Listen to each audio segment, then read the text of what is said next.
if we were to kind of take that time machine and go back in time, and if you were able to give yourself some advice as you were starting off in the fundraising world, what kind of advice would you give yourself? Well, it's interesting that you talked about future forward, right? I think prospect research has come a long way since I was doing it, 20 years ago. I started. Man, good advice. I think data is our best friend. I think so often we're quick to, I have worked at a previous position where a gift officer would just look at a capacity rating and say, okay, I'm going out and I'm going to, ask for a large gift. And do we know the whole story around the data, right? What is that donor's affinity? Have they ever given to us in the past? I think we often don't look inwards at our own stuff, and we're so focused on the flashy, shiny things that might exist when our best prospects live in our database. But yeah, data. I don't know. It's a journey. Fundraising is a journey. I started in research and then went into annual giving, and I was a gift officer, and it just was not where I wanted to be.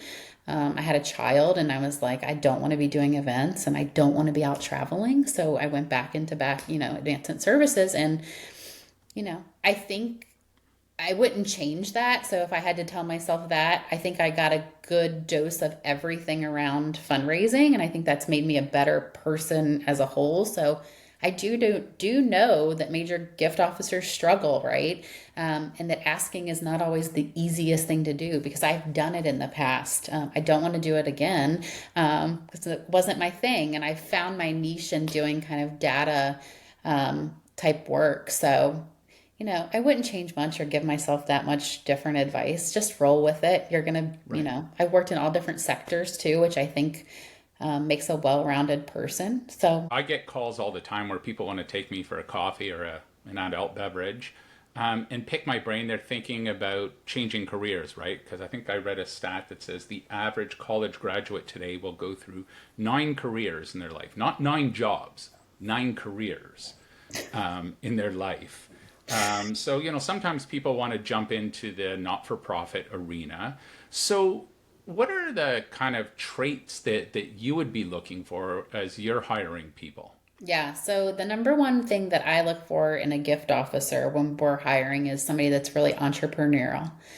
You've got to be able to kind of hit the ground and really want to make calls.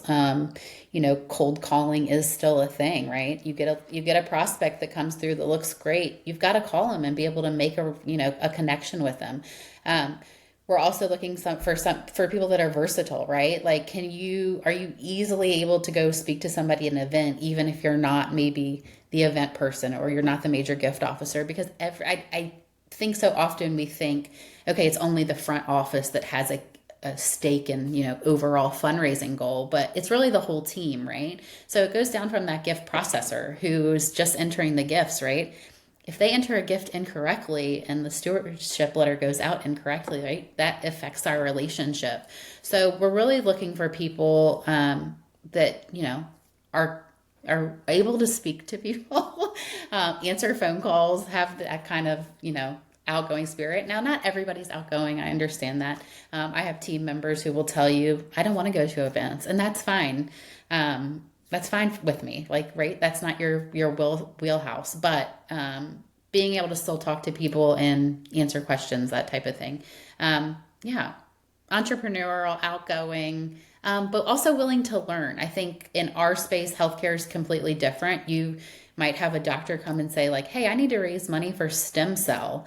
Well, you've got to work with that clinician, right? And try to develop a proposal if that's what your donor's interested in. So I think that the long time learner is somebody too that we look